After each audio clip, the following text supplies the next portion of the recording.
Hi, Marcus. Hey Nick, how are you? I am good. How are you? I'm wonderful. I'm a little bit hot, I'm not gonna lie, but Me too. I have a it's fan right in front of you right now, but it is I want to get oscillating. my But yeah, fan. we'll get. Yeah, we'll You want to manage. get We'll your fan? manage. Yeah, We're sure. island people. Is there? No. No worries. We're tropic. I Yeah, grew up in tropical this. island We're people. tropical people. Yeah. All right. So, hi, Marcus. My name is Nicolette. I am the creator for the podcast titled "You're Worthless." Read that again. The juxtaposition of your very soul. First up, I'd like to say thank you very much for being so kind and accommodating to me. For the benefit of our listeners, we had to move this interview, I think, twice now, and finally we made it happen. Yeah, three times the charm. And we're here right now with Marcus Aurelius Higgs. Wow, the name. Hey, I'd like to read a bit of your introduction for our listeners before we get right into our conversation. it's your podcast. Go for it. So, hello everyone. We have Marcus Aurelius Higgs with us. As an educator and mentor to young people from over 20 countries, Marcus has developed a profound understanding of how to be human and bring forth our innate greatness using the relationships we have with ourselves and between our family, communities, and the world around us. Now, Marcus supports parents of preteens using the show up framework so a parent can support their child during the preteen's first identity breaking and bring forth their child's greatness. Now, the show up framework stands for start with a strong identity, hold space for collaboration, open up communication, wonder and explore this world together, and unveil potential together. Wow, Marcus, welcome. Hey Nick. It's good to be here. Right. Sama. Yeah. Welcome. Sama-san, true, guys. Yes. So, Marcus, tell us before we before we even go into anything, what was it like growing up as a Marcus Aurelius Higgs? What was it growing up as Marcus Aurelius? Yeah, it Yeah. was. It was. Um, it was wonderful. It was great. So, like I mentioned to you before, I'm a third culture kid. My mother's from the Philippines. My father's from the Wow. Bahamas. No, I'm Filipino by blood as well. No, really. Because when Yes, I asked you where are you, I was like, I thought you were Pinoy. So then I was just I like, but then am. when you told me you're from KL, No, yeah, I was born and raised in KL, but by blood, I'm Filipino. hey, there you go. My mother said you will always know Hey, your kababayan. yes. Wait, hang on. You can speak Tagalog? Tagalog? No, she only taught me. She taught me said, of course, kamusta ka mabuti, then mahal kita, mamimiss kita. She taught me all the things that you would say to a girl, but that's all right. That's about it. Yeah, that's about it. Right. Yeah, so I grew up as a third culture kid, multicultural, and I grew up with, you know what? I grew up as a Seventh-day Adventist, if you know what that is. It's a SDA. denomination, SDA, yeah. Yes, SDA. And then I, for me, spirituality and religion has never been a burden. And the reason I mention it is because it does inform a lot of the work that I do now. I studied communication and journalism, went to be a missionary Bible English teacher actually in South Korea. And then I Oh, say, 안녕하세요. 나리가 있어요? Yeah, Oh, there's so many. 네, 감사합니다. 한국말 할 줄 좀, 알아? 아, 아, 근데 저, 어디서 배웠어요? Dramas, K-pop. K-dramas. K-pop, K-pop입니다.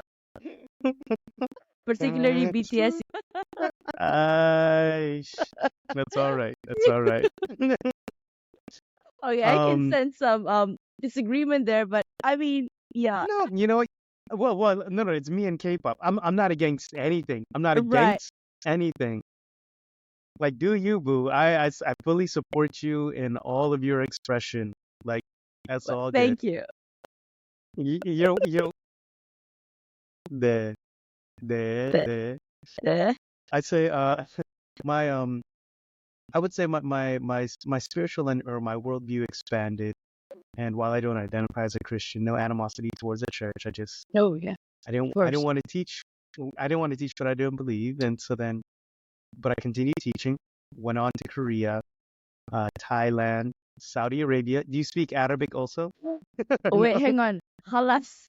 Halas, that means Halas. and Halas. finish. Halas. Halas. Yes. Got, got. Um, and then Spain, I also taught in Spain. Muy bien. Okay, wait. I'm gonna have to cut somehow this part, but let's see. You're Let's all good. see if I can You keep have it. to edit Yeah. this. You have to edit this. And then yeah, now I'm back. Well, then I went back to Thailand for 7 years, and then now I'm back here in the Bahamas with my aging parents. Yeah. Wow. Wow. Wow. Okay. Wow, wow, we. Now, wow, you have traveled definitely 20 over countries, right? And then Well, lived. no, well, that said, I was teaching online then, so Okay, okay, yeah, okay. Right, right. You're educated to young people from over 20 countries. But I yeah, mean, you lived how many already? Five? At least five? at least, yeah. I've I only mean, lived in one so far, Kuala Lumpur. So, yes, right. So why preteens? Like, why preteen specific? that's the first identity breaking, and what I mean by that is, so the work that I do is based in human development. And when there's a baby, the baby is dependent upon the mother and the father, right? Dependent meaning you're nurturing it, you're holding it close, you're saying, I love you, you're safe, you're secure, you're seen, you're soothed. When Mm-hmm. you get to adolescence, eventually, as humans, we need to move into independence.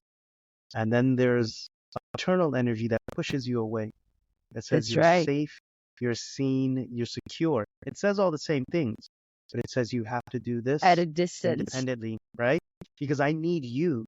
And that tension creates a holistic human being, that pushing and pulling, right? Now, it doesn't say, yeah, I reject you, but it says, hey, you need to learn how to do this yourself because the final form is interdependence.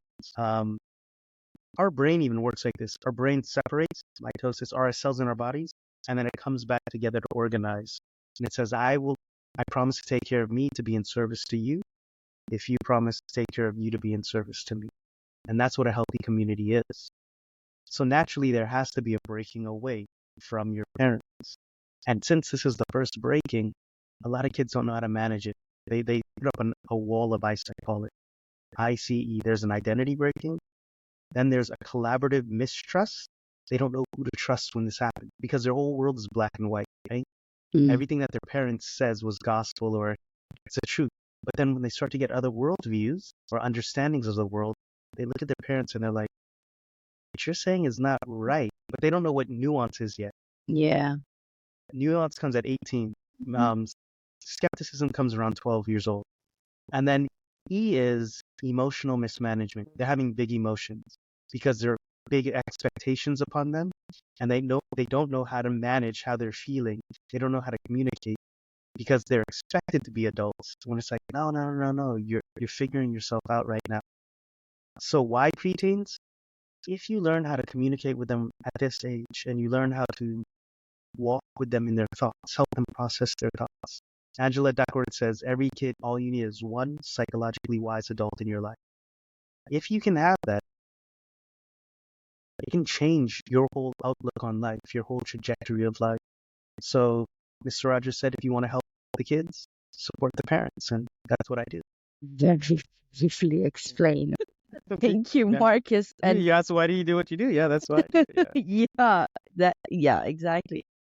Now, how can parents maintain open communication with their teenagers during the phase when they tend to pull back and desire more independence? Now I think we're getting into the real stuff right here. Yay, the heavy stuff. Yeah. How to keep the Oh my God. communication open? Can I be excused? I need to get the fan to me. I will definitely cut this part off. The struggle is real. Let's say the struggle is real. It is a You didn't. hot And I Thursday said morning for me. the struggle is real. The struggle Yeah. the struggle Yeah. is really real, like really. Okay. Those bangs are right in your eye. You okay? I know. Today it's not really working. Oh, I just need some Zen moment. Just Take your time. You must think I'm the most ridiculous podcast host you've ever met No, so no, far. it could get more ridiculous. You'd be surprised. I do want to ask you about the name. What is that? You are worthless. So it's you're Oh. worthless. Read that again. The juxtaposition of your very soul. So your worthless came about a phrase that I used to tell myself when I had my own Mm-hmm. trauma Mm-hmm. back in 2019. And but then spirituality as well. I Mm-hmm. had my awakening, and honestly, it's actually the opposite of that. You know you're not worthless, right? You're worthy. I term it as you are worthy and you are enough. And hence, that's why the name is like that. So, so why does it read that again? I'm asking that person to read it again. Are you really worthless? Okay. Yeah. Okay. And you're not. That's why it's juxtaposition. I actually read this poem today. I shared it with someone on a podcast. It's called "Dear Uh-huh. Child of Mine, You're Worthy of Being." Mm. So All many right. parallel. Hey, there are Hey, layers, and there are layers. yes. Okay, I'm ready now, Marcus. I'm ready for my close up. Let's do it. Let's go. Okay. Let's go. Yes. Action. So, Marcus, how can parents maintain open communication with their teenagers during the phase when they tend to pull back and desire more independence? I'm gonna think, first of all, you yourself have to be a trustworthy present parent, and I'll explain what that is. So I'm gonna think of a strategy, just a broad thing, and then one tactic. Now, there are many, many, many tactics we have, but just in a broad sense, remember, kids are hiding behind this wall of ice. They're distancing themselves because, one, they feel there's this expectation and they feel judged in their head. So if they always interact with you and they feel judged by your interaction or you're looking down on them, it may not even be true. It might be the story that they're telling themselves in their head, telling Mm. themselves that they're worthless, right? We are the stories we tell ourselves. You want to show up in their life, yeah, and you want to be a trustworthy present parent. You'll hear me say trust a lot. What trust is, it's on three things. It's first, what you're saying is true. Like they want to know what you're saying is true.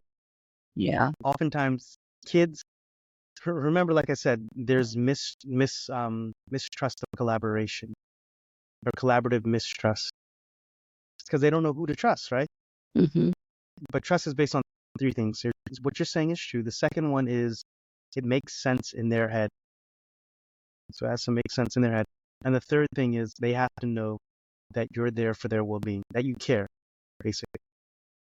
And then it's built over time. Now, if you have that trust over time, they'll open up to you as their parent when they're ready. We're not, we as humans are supposed to have multiple adult figures in our lives. It's called allo parenting. There's a book called Mothers and Others, but ideally you have other trustworthy present parents in their life, and that could trustworthy adults in their life. Those could be teachers, could be coaches, those could be people from your group of faith. If you go to church or synagogue or a masjid, so you open up, you keep the communication open by giving them spaces to express themselves, even if it's not in voice or word-to-word conversation. They might express themselves through writing. They might express themselves with another adult. They will express themselves with you if you are a trustworthy present adult in their life. Um, and the reason I say it like that is because there are going to be moments when your kid closes up. Mm-hmm. Don't take it personal. Don't get angry at them. It's not personal. It's not permanent, and it's not pervasive, meaning it's not in all things. If you can do this as an adult, they'll open up to you when they're ready. And when they are ready, there are skills also how to compound on that, or like how to also work with it. This is the final thing I'll share with you. This is the actual tactic. Remember how I said trust is built over time? There's something called view time. And what view time is small, a sliver amount of time that's regulated. It could be once a week or something that you tell your kid, hey, this is time that I'm going to have undivided attention. Could be 5 minutes, could be 10 minutes. And you make it a ritual. Could be walking around the block. It's your choice, right? During this time, you can talk about whatever you want. It's you time. And the whole thing is we make scheduled time for the things we care about. If you're dating a partner, right, That's right. you would make date nights. Or if you pray, there are set times for prayer, right? My point being is you're communicating to your kid, you will have my attention because you're worthy of my attention. And when you're ready to communicate with me, you can communicate with me in this time. But I'm moving you towards autonomy, and I'm supporting you by giving you my attention to walk through your thoughts when you're ready. No, we can end the correct now. It was a joke. No, but I think I can relate because growing up, my dad works, so he goes away from the house. He goes out station, we call it, in Kuala Lumpur, and he only comes back once a week. So it's mostly my mom, so my sister and I and my mom. But dad always he's always that figure that you fear. Whenever he comes back, he always want to ask, like, how's your grades, how are they doing in school and whatnot. But he never failed to ask about that. And also, I think he'll check up on my mother, on our well-being, and he would sit down with us. Now, because I wanted that autonomy, so I moved from home. I've been out from the house since I was 17, and still am. And between that, of course, I had the first time going out. It's like, yay, freedom! I can finally do things on my own, decide, go party those days, and Sure, then yeah. and then not have anyone question where my whereabouts are. And then I think I grew closer to them after my how do I say this? I got married, and they were not so approving of the marriage, and I got divorced. And then, of course, the only two person that came back to was it was the both of them. And then I remember that one day my dad just said to me, "I told you so." And that was all Ouch. I needed to. Yes, but that was all I needed to hear and to understand that they truly got my back. And from there onwards, my relationships with them blossom, like we're closer than ever, because I now trust them fully that whatever happens, they're gonna be there to to pick me up. I mean, it's not to pick me up because I need to get myself out of it as well. But then they're gonna be there. They're my rock and pillars. Y- You know, Yeah. so one thing in the work that we do is it's called repairing and reconnecting. So we say everything that grows must first break. Hmm. So breaking is a part of human development. Right. But when Like you breaking the when heart, you like right? breaking the heart, It's good. but check it out. Um, then you're made stronger in the broken places. That's You're right. made stronger in the broken places because when you break, you figure out who am I, Hmm. and that's one thing that wisdom teaches us, life experience teaches us. It, I don't know the details of your divorce, but like after your divorce, the question is, who am I? Oh my God. And Yes. right? That was the main theme of my day-to-day. Yeah, And yeah, yeah. at one point, I labeled myself as worthless because I lost my Mm, sense of self. mhm, mhm. That was the impetus And of my podcast. hey, and look at you Hey, now, right? pretty, And I feel that's pretty what it good, is. pretty proud of It's a myself. pleasure. You put yourself back together and you put yourself back new. You're still the same material that was there before. Hmm. There's but transformation. You're changing in your form. And the reason I say that is because when you're going through this the first time as as a teenager, as a preteen or pre-adolescence. That's your first time doing it. So you need someone to go with you and support you while you're experiencing that. And when I say support you while you're experiencing that, is helping you make sense of that while it's happening. Hmm. And ideally, that would be a parent or another present worthy adult in your life. When you were saying that, I had a question in my head. Like, what are the Yay. common things that teenagers face that make them wanna those the walls that they built? Like Mm, bully, is that sure. one of the At a very high level, remember, when you're a teenager, Mhm. oftentimes they feel they're expected to be adults. So they're trying to do what they think adults are, and they think adults are perfect. It- and what I mean by that is, yeah, they're it's twofold. There are many, many problems.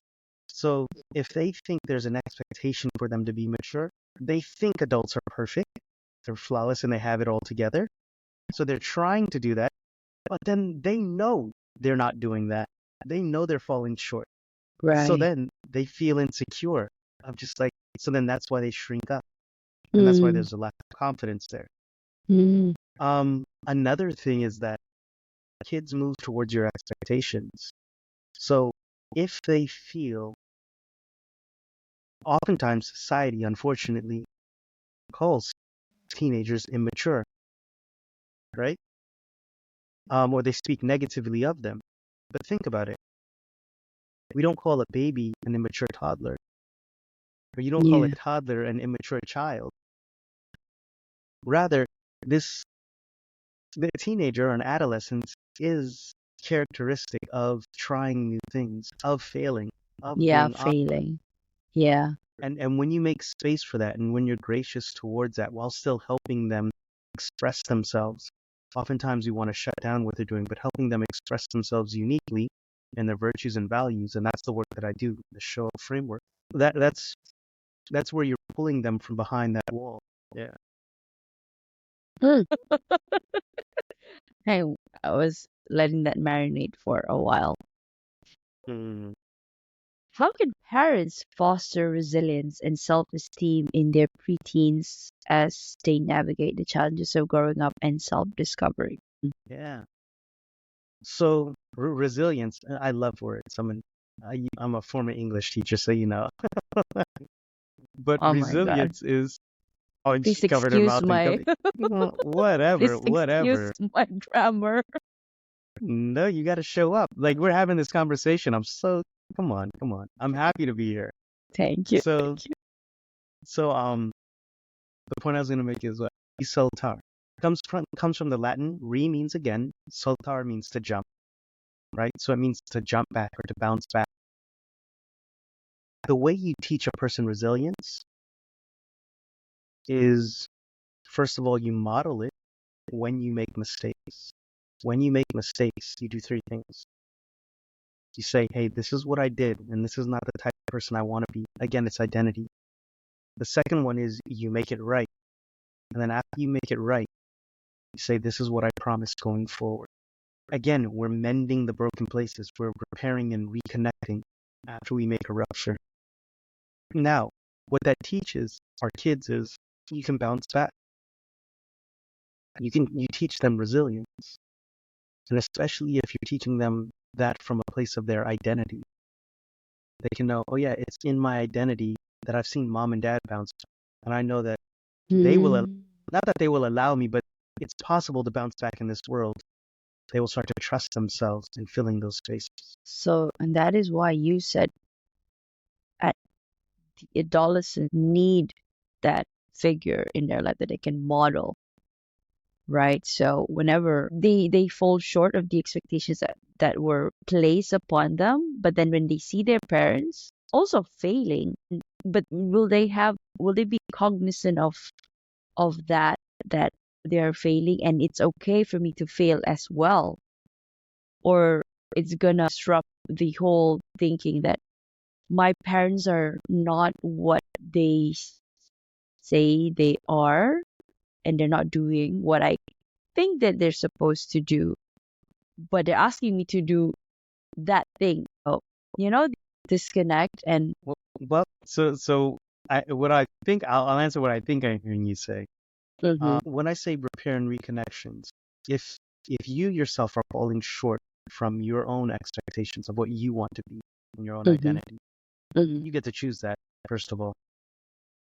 But you're having that conversation with your kid of, hey, this is how I'm not showing up in this, and I'm trying to fix that. I And love you that. can't be what you can't see. So you're trying to model it for them. And then when Right. they see that, hey, it's okay for him to do this, or it's okay for her to do this, that means it's okay for me to do this. This is what adults are. And adults, hey, there's also self-care. When you show them, hey, I'm showing compassion to myself, like then your child is just like, okay, it's okay to show compassion to myself. I'm worthy of my own love. And now I'm gonna jump to another thought that I have, and that is Mm-hmm. also important why like kids that grow up with strict parents where they're restricted in their expression, they can come with repressed emotions like growing up. Because why I'm saying this is because I am training to be a hypnotherapist, so and a lot of it is regressing back to childhood. Yeah. The form how do I say this? The Formative years. years. Yeah, for formative years. What, from 1 to 7? I read it somewhere. And Mm-hmm. when because okay, why I'm saying is because I have another sibling that she's not as open. And I couldn't see it from her angle because I told her, what do you Could or mean? couldn't? I couldn't because Couldn't. Mm-hmm. yeah, I couldn't because I was like, what do you mean?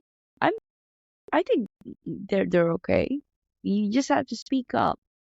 And I think if I were to now that I think about it and um take a step back, I think it's kind of selfish for me to say that because she might have experienced something that I did not with my parents, and it made her feel like it was not safe for her to express her opinion, or yeah. Yeah. And I cannot impose that upon her that you can just open up, just open up, just open up. And then training to be a therapist, it's you that doesn't work. Just I mean, you don't come up everybody to has their people own. and say, yeah, Open up.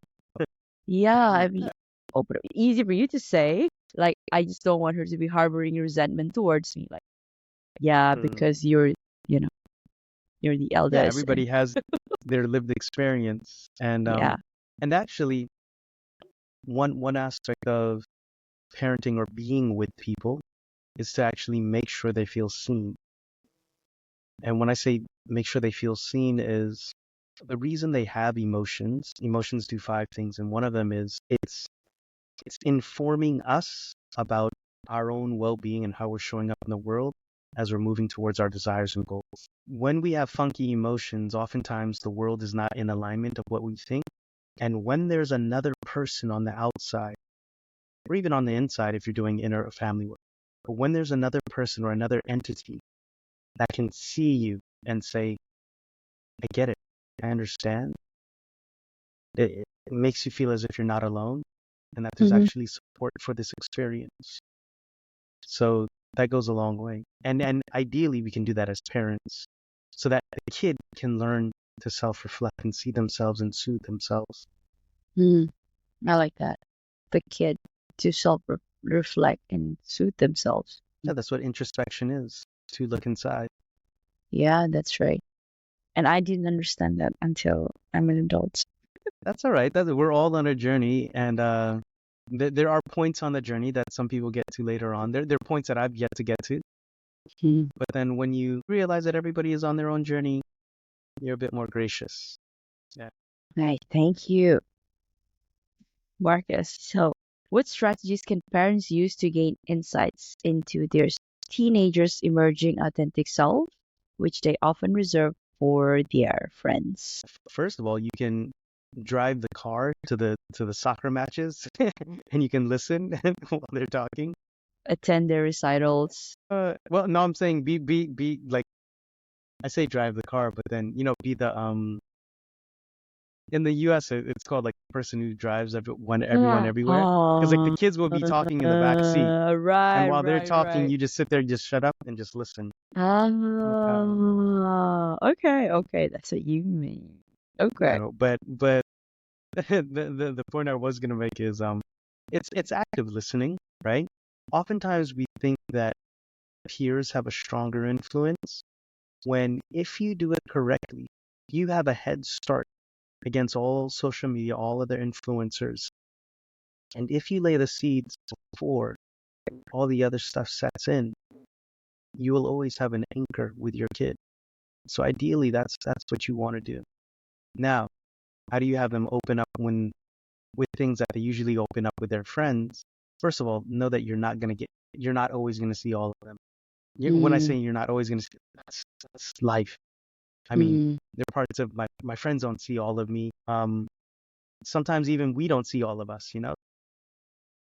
But you just have to accept that. The second is always give them a space to be authentic. It's psychological safety, meaning they can show up authentically without fear of threat. That's all psychological safety means. That means when they do show up authentically, there are certain behaviors that we don't allow, behaviors that break down or that lead to the opposite of well-being, that harm us. Mhm. However, every emotion is accepted. Like because emotions come and go, and we acknowledge emotions as they're here because they're informing us about what you think of the world.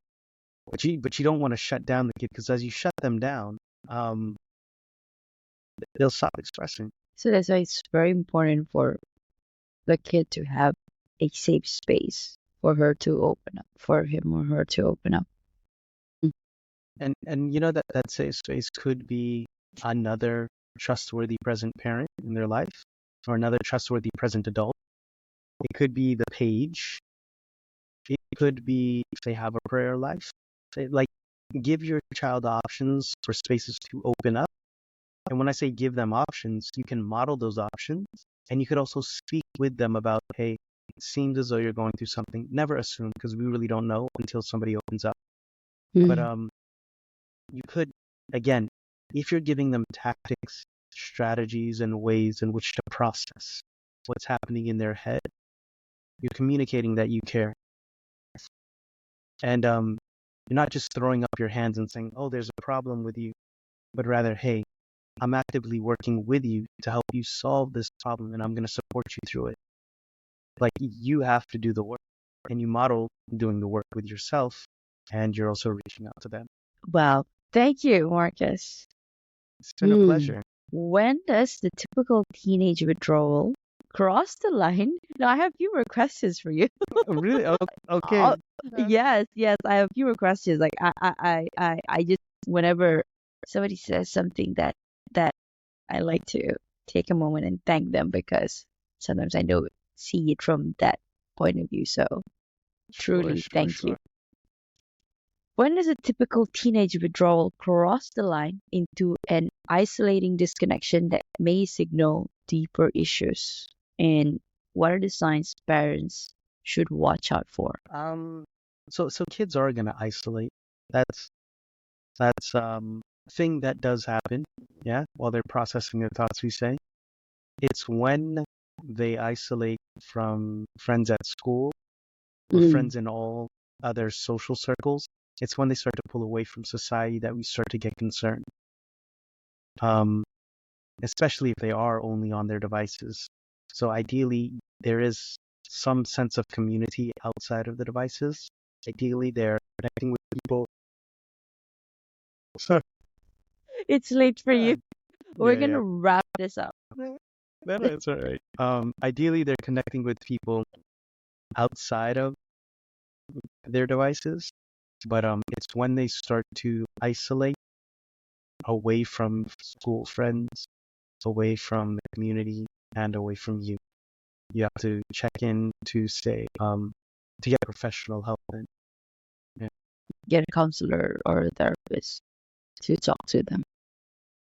Yeah. Now, as preteens start to challenge authority, how can parents establish and enforce rules without creating an adversarial dynamic?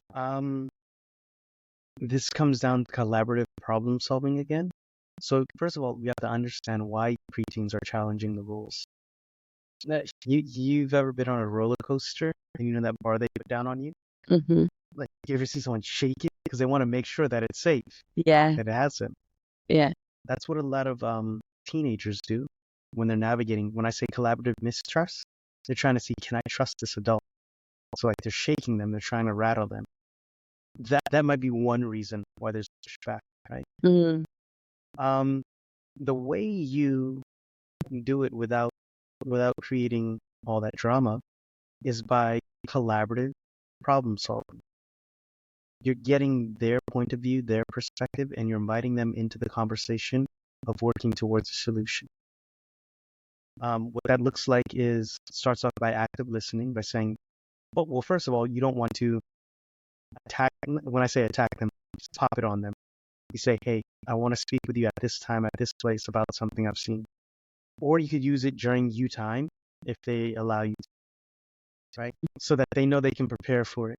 And then you say, what are your thoughts on this? You're inviting them into the conversation at the beginning. And then you establish saying, what are the challenges? What are the expectations? You're giving your point of view as the adult in the room. Remember, you're always setting the tone. You're setting the mm, tone as the adult in the room. They're figuring out from you. And then after that, then you come up with a solution because they're not the problem. The problem is, or the challenge is over here. And you come up, both of you as creators, trying to solve this problem. Um, you come up with a solution that you're going to try for a certain time, and then you come back and you revisit it. But now that you've given them a voice, as part of the solution, they can own some of the solution. They're like, okay, yeah, this is me. I chose this. mm. Um, and if it doesn't work, then let them know, hey, it's all right. It didn't work. We need to figure out something else, something that we both can agree upon. Basically, just be present and just be engaged with your kid. I think that's the fundamental, one of the fundamentals. Yes, and No, I think no, yes, and yes, and the quality of your communication is directly related to the quality of your life. So, oh, that's a big one. Quality of your communication directly relates to the quality of your life. Yeah, that is. I mean, think about it. Do you talk? Do you talk? You need to learn how to talk with yourself, and then also when you need to talk to yourself. In the same title of your Wow. podcast, Mm-hmm. you are worthless. That's you talking to yourself. Mm-hmm. And that's why I tell parents, be mindful of the voice with which you speak to children, for in time that becomes a voice with which they speak to themselves. Yeah. But when we look at the voices in our heads, it's like, where did that voice come from? We have to ask ourselves. It's not only Mm. for the parents to blame. There's no shaming, no blaming, no complaining about parents, but those voices did come from somewhere. And oftentimes we say, twice I did good, I heard it never. Once I did bad and I Mm. heard it forever. Yeah. So how do we change that communication so that we don't poison their head, eh? Ooh.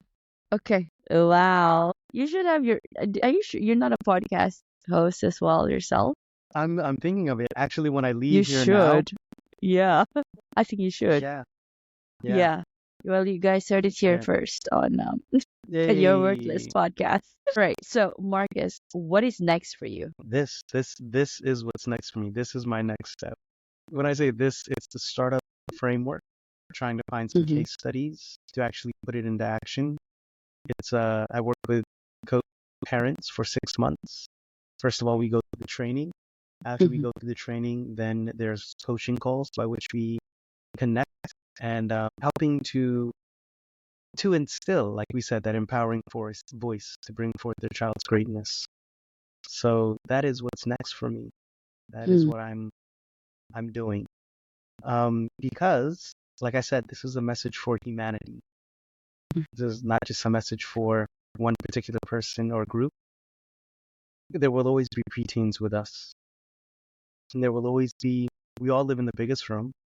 that is the room for improvement. So that is the work that I do. All right. I'm going to pivot to a self-worth question because you Go for it. mentioned Go for it. my podcast talks a lot about self-worth. So the question for you, Marcus, what are some common misconceptions about self-worth and how can we debunk them to help others on their journey of self-discovery? What are some common misperceptions about self-worth and what can we do Misconceptions. to debunk them? Some of the common misconceptions of self-worth are, well, I'll tell you my belief, and the Mm, misconceptions are anything that aren't aligned with my belief. But I believe you were born whole, and mm, then you're told stories by which you think I'm less than. You're never less than, and you're never more than, but you are the fullness. And mm. when you can bring your awareness to I am the fullness, and I am the universe experiencing itself, Self. um, yeah, life changes up. What can we do to debunk them? First of all, tell yourself new stories, right? We are the stories we tell ourselves. Two, find evidence and examples for what you want to believe. When you realize that life is of, a lot of this is of our own creation in our own head. When we find evidence and examples of those things, we start to shift our beliefs, right? You're worthy of being. And because look at this, right? To be, it's three things. It means it intakes, process, and outputs. All living things do that. Every cell takes in from its environment, processes it, and then it outputs. That's what it means to be. And you're worthy of experiencing this life, giving it meaning, and then giving an expression of what this means. If you stop any of that, if you stop from coming in, you're going to die. If you Hmm. stop from processing it, you're going to die. And if you stop from expressing, you're going to become constipated and then you'll That's die. true. That's why So it's you're worthy of being, and you were born to do that. You were born to experience, process, and express. One other misconception, I'll give you a whole bunch, eh? mm-hmm. Um, that it's tied to how we perform. That is a value system, but it's different. They're the skills that you bring. And yes, sometimes we base value on skills. You have more skills of speaking Malay than I do. That's you're Malaysian, right? That doesn't mean you're better than me or you're worth more than me. That means that if we have Mm-hmm. to have a conversation in Malay, you have more value, yeah. But you Mm-hmm. and I, we have equal intrinsic worth as humans. Like we're both full humans. We have different skills, Mm-hmm. but we're both full humans, worthy humans, yeah. And when there's the last final thing. When you navigate this world, seeing the value and worth of other people, it helps you trust that worth in yourself. Like realizing that other people are worthy, that helps you see I'm worthy of this as well. Yeah. And sometimes you cannot help but to compare, right? Yeah. Yeah. What are your thoughts on that? Well, Quick well, thought. sure. We can compare, and there's for me in my worldview, there's nothing wrong with comparison. Mm-hmm. It's when we start to put judgment on it. Mm-hmm. So we compare by saying our hair is different, right? Or I'm a guy and you're a girl, right? There's nothing wrong with that per se. It's when I start to say you're better than me or I'm better than you. Like compare. That's how we measure things. It is objectively true. But let's not put judgment on that comparison. Or do what you want to. I know there's more peace when there is no judgment on the comparison. Thank you for being Hey. so graceful with your answer. uh, my What is your pleasure. heart's greatest wish, Marcus? My heart's greatest wish is called Swan, for every kid to know that they are safe, they are worthy of being, they are they're able to Riverside they're approves of able that. they're able to pursue their goals. They're able to pursue their goals, and all their needs will be met as they meet the needs of others. Their needs will be met as they meet the needs of others. That's Swan. And I think when kids realize that, They grow up into people who realize that, to know that they're safe, they're worthy of being, they're able to pursue their goals, and their needs will be met as they meet the needs of others. If they know that, I think it'll change the world. Yeah. Do you have a mantra that you live by? The word is love. Spread the word. You're ready. For the listeners, we did not practice for this. I've been practicing my whole life. Yeah, For this yeah. one moment. Yeah. Is there anything that keeps you up at night, or do you sleep well? I mean, it comes and goes. It comes and goes. Mm-hmm. There's nothing that majorly worries me. There's work that I wish to be done. I'll get to it. Yeah, that's my answer. No big worries. Okay, last question for you. If you could create a quote right now for you to leave to the audience listening and the world as your legacy, what would it be? There's a quote I know in my head that I can say, but you want me to create it right now? You can pick it You from want me to give a somewhere, quote? someone. Yeah, Oh, yeah, up no, to this you. is the quote. Well, yeah, there's no greater privilege than to be who you are. There's no greater privilege than to be who you are. And when it is told, let them know it is a privilege to hear your story. Now, Marcus, how can people reach out to you? Like this. At marcushiggs.com. You can find me there. You can on LinkedIn is where I hang out. You can see a lot of my stuff. LinkedIn, where you hang out. Okay. I don't think we're connected on LinkedIn, are we? Maybe Not let yet. me. Not Not yet. yet. Okay. Maybe I'll yeah, definitely. All right. So that's marcushiggs.com. Is that correct? Correct. And There it is right and there. let Boom. okay. Mhm. All right. Well, and there you have it, guys. You heard it from the person himself, Marcus Aurelius Higgs. Before we close off, Marcus, I'd like to thank you for the work that you're doing for the world and for advancing every step of the way despite the challenges, creating trails for those that will come after you. For our listeners, this has been that one podcast with that controversial name, You're Worthless. Read that again. The juxtaposition of your very soul. Now, if you find yourself thinking that you are worthless, probably you're not alone. But more importantly, ask yourself a level deeper, if I'm worthless, then why the heck am I here? It is because your soul has chosen to be here energetically all the way from the ethers. And for that reason itself, you are worthy and you are enough. This has been Marcus Aurelius Higgs, your guest of the day, and Nick Nieras, your host, signing off. Thank you, Marcus. Thank you, Nick. Thank you.